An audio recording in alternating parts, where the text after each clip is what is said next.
Salary comes in, bills go out, life happens.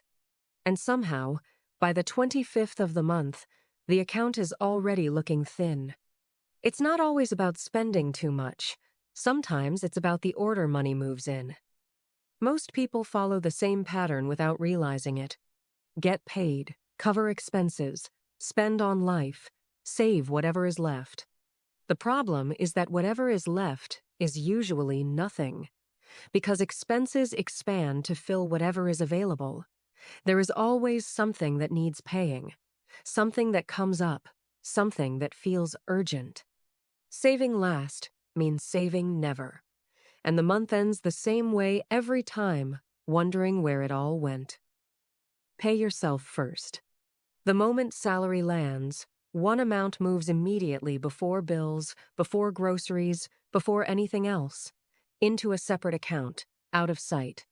Not what is left over, the first amount, decided in advance. It does not have to be large. 10% is a solid start. Even 5% builds a habit that compounds over time. What remains after that is what gets spent on everything else.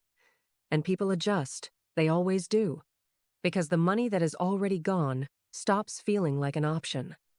The month does not run out of money because there is not enough. It runs out because saving comes last. Flip the order, and the end of the month starts to look completely different.